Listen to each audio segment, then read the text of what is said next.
Children need to, from my perspective, need to understand where their food source come from. It's not a situation where you go to the refrigerator and pull it out. It is grown somewhere from the soil to your mouths. And I wanted them to get an experience to understand what that's all about. Be a part of the agricultural process and understanding healthy living, wellness, all that goes with living a healthy, nutritional life. Chief Terry Cosby, he is really, really been in big time support of me working through this process and through these channels. And so whenever I talk with him, he's like, you know what to do. I support you wholeheartedly because I know that you are there to make a difference, because you are committed to making sure that there is change, and change is going to be effective change. So I want to make sure that I give him his shout out as well.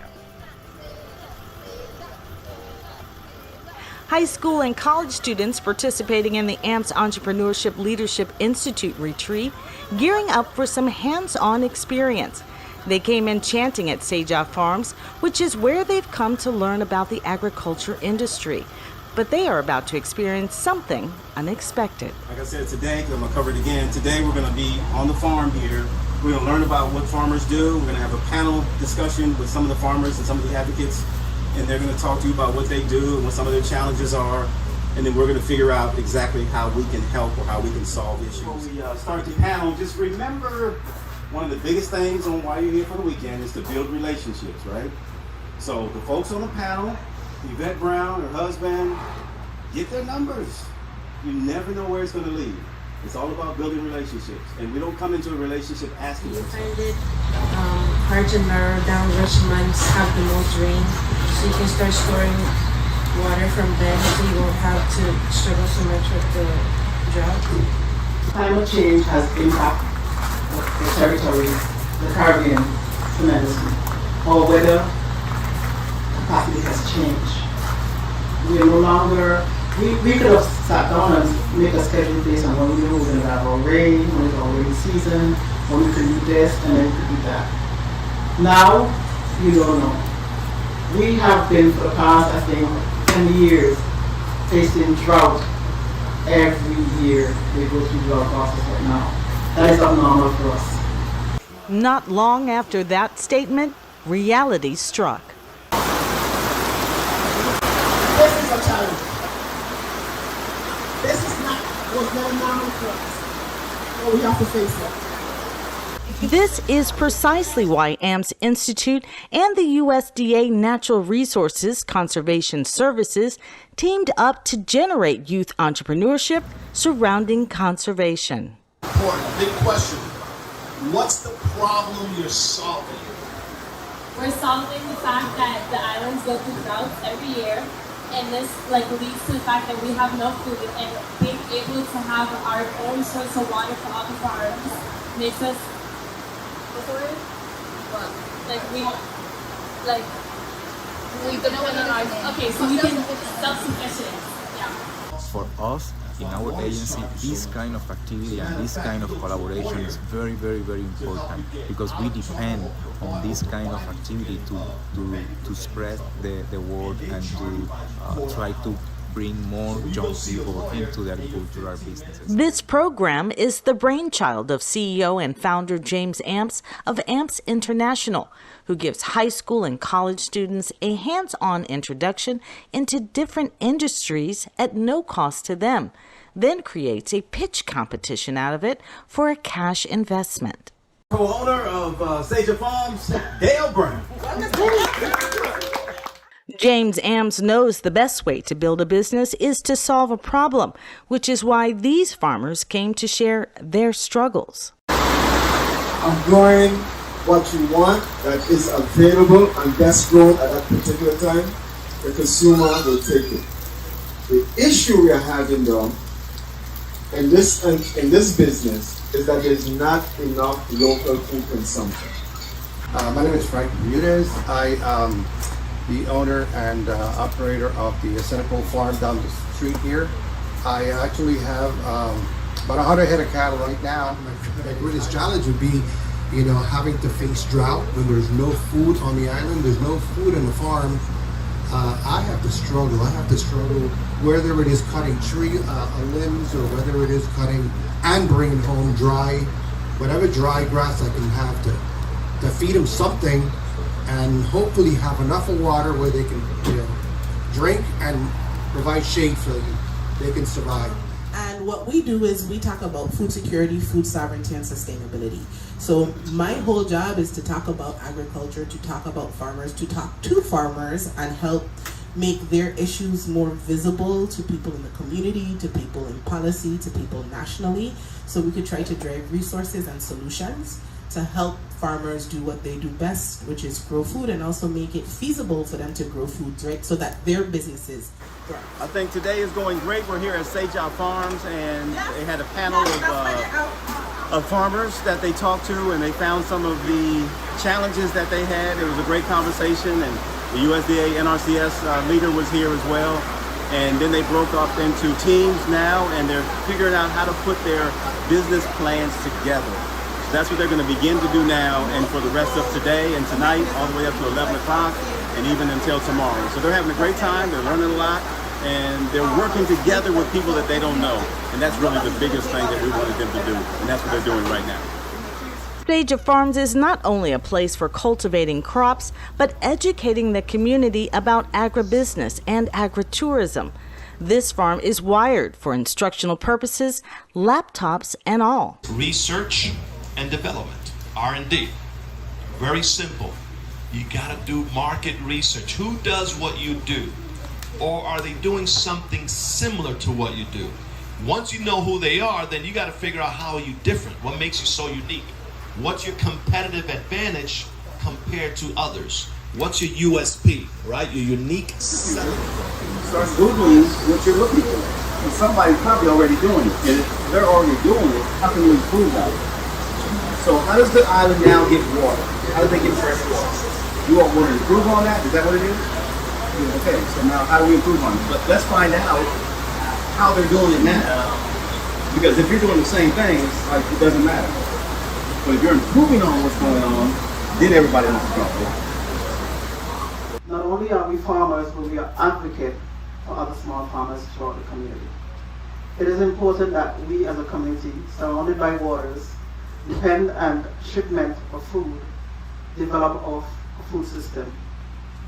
Food security, food sovereignty, and sustainability is the key measurements to our economic development here in the Virgin Islands.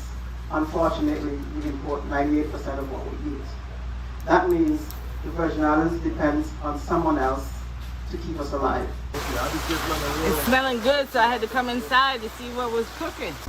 Not only did students from AMPS Institute learn about the business of farming, but the benefits of going from farm to the table.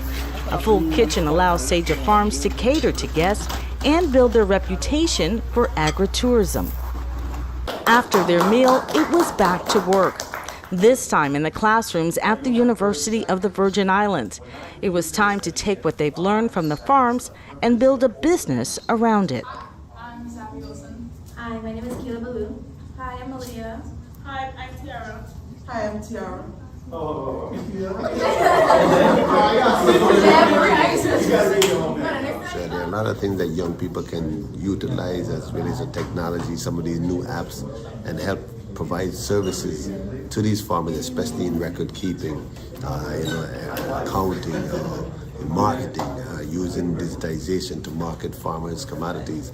I think it's endless, even in pursuit of getting some of these grants to help them start up what they're trying to do. I'm really grateful for the NRCS and AMPS Leadership Institute for providing this opportunity for these Virgin Island students, and we're just hopeful that we can see them as we're working on tomorrow's leaders now. The next morning, the agenda: pack bags, business attire, and breakfast on the run. It was time to perform what they had prepared, and they showed up ready to compete, not just in front of the judges, but family members too. We always feel from early age that she has a lot of creativity in herself. And by finding this opportunity, we thought that will bring all those creativity out in a structural way. So we are happy she decided to participate, and we hope to see what she come up today. Ladies and gentlemen, my name is James AMPS, and I thank all of you all for being here. I run the AMPS Institute along with a group of individuals who are entrepreneurs who we decided back in 2003 that we wanted to give back a little bit. I run a speaking and training company called AMPS International LLC out of Florida, and we were lucky enough on this trip that we ran about 10 or 11 camps. We were lucky enough on this trip to be sponsored and funded by the USDA-NRCS, or National Resources Conservation Service, and they're the ones who said that they want new entrepreneurs on the Virgin Islands and that they wanted to keep the talent here. With the introduction of the judges, including Dale Brown of Saja Farms, Summer Sibley Brown of Virgin Islands Good Food Coalition, and Elizabeth Beck, a business school teacher from Central High, the pitch competition began. So whenever you're ready, Flow Corporation, just let me know and begin. Good afternoon, my name is Samantha Nibor and I'm the CEO. Good afternoon, my name is Avia Joseph and I'm the president. Good afternoon, my name is Keisha Richards and I'm the vice president. Good afternoon, my name is Jasmine Willis and I am the marketing director. Good afternoon, my name is Anibal Garcia and I am the CFO. The purpose of our company Flow is to help farmers all throughout the territory. Because as we all know, the drought seasons can be very hard. When there's no water, crops cannot grow, and we need the water in order to help us be self-sustainable with our food and the way that we live. Our goal is to help the Virgin Islands become a self-sustaining territory. Our market plan is to provide water to local farmers on St. Croix for the cost of $1.40 per gallon. To promote this idea, we will use radio talk shows, social media, blogs, news articles, and advocation.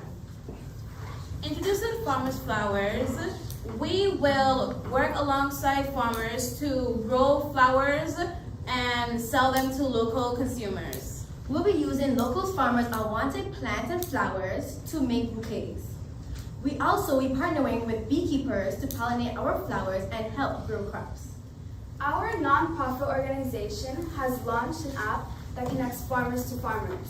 Hence our slogan, We are the outlet to your plug. Our app will combat supply chain issues during natural disasters. The Farmers Plug will create job opportunities within the community to assist those whose incomes have been affected by natural disasters.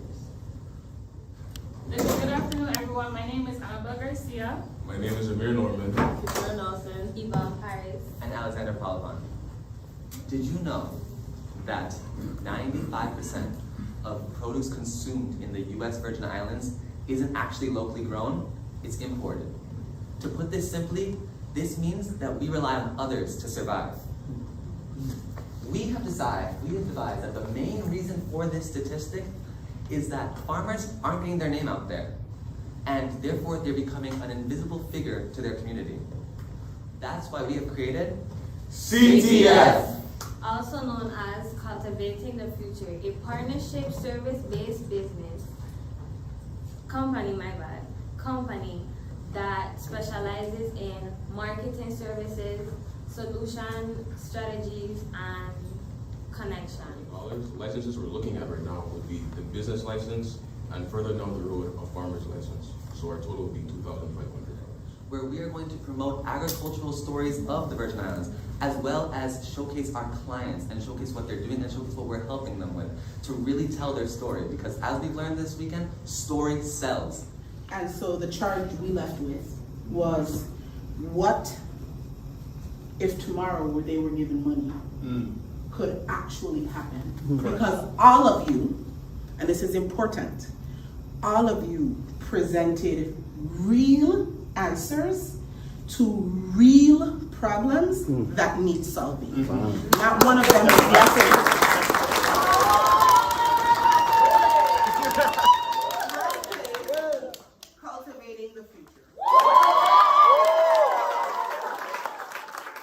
In the end, Cultivating the Future taking home first place prize of $900, but everyone participating left with money to invest. Hello everybody. Today was very scary for me because I'm more of an introvert, but I feel like this opportunity, this entrepreneur camp has helped me in a way that no other camp has ever helped me before, and I'm very thankful for the team and the staff, everyone here, because they taught me so much. I was writing notes, we didn't get much sleep, like I got an hour last night, but it's okay. But I just want to thank everyone for being here. Thank you for everything you've given to me, and I appreciate everyone here. Thank you. Something that I got from here was really the mindsets, and what stuck with me is if you really want to get something done that you've never done, you have to do stuff you never did. And one thing I don't like to do is stuff, I like to stay comfortable or like do something that's very close to the things that I do. And I want to get places, so I know I have to do things that I don't even want to do. Not even that I've never done it, I just don't want to do it. And I learned that I have to get past that. I have to get past the limited mindset. I have to persevere past any of the, frustrations. I want to apologize to my group because I did, lash out a couple times, but y'all know it was under pressure, and y'all know it's all wrong. And I realized there's a lot of things that also needs to be controlled, and with this whole experience, I could further this into other businesses, how to have a whole plan, how to set it up and be efficient in my living and in my being, and I really just appreciate this whole experience so much. Thank you. I really enjoyed this program because watching my team grow through this weekend has been really, really fun. For instance, to start the weekend, we talked about what our skill sets are and what we want to contribute into the team, and watching them at first undersell themselves and say they can't really do that much, and then by the end of it just go above and beyond for everything we did was just incredible. My name is Kishon Hodge, and I already do farming already in St. Thomas. I have my little business I do, so I learned a lot from this program. I also learned that you can learn how much units you sell, how much profit you bring in, how much revenue you're making on a yearly scale, so that it could help me with my small business I continue to do along the way. Thank you for this program. I want to say that this has been a wonderful experience, and I'm so grateful to meet all the new people that I did meet, because it's so crazy how strangers that you don't even know can come together and put such a great idea out, all of these business pitches in such a short period of time, because on a regular basis entrepreneurs would take literally weeks, months, years just to come up with one business pitch, and I feel like all of us did this in such a great way, and we expressed how we actually are as individuals, as young individuals too, and I just enjoyed it, and I'm really, really appreciative for James and Juan for teaching us how to be entrepreneurs the right way. So when it's time for them to do the virtual meetings, make sure you're available. When they come back on island, make sure you're available. Because they're invested in you. So use that investment to advance yourself. I recognize some people in the video from 2010. Some were former students of mine, and there's one guy I recognize, he has a business that he's doing. So I'm interested to find out what he was discussing in your session. I've known James for a very long time, and before he can get his sentences out, I say yes, because I know what James is about. I know what he's going to do. The money is going to be well utilized, well spent. He's going to make sure the necessary education is put out there, the resources is put out there, because James puts the time in. And like I said, I work alongside him in making sure that our objectives, our initiatives are met. And I did it not just for him and just because he asked. I did it because I knew that the community of children, whether they're from ages 5 on up, was going to have an opportunity to touch the soil, to understand what it's about, and to be educated to a level that they may be interested in becoming some form or facet to be a part of agriculture.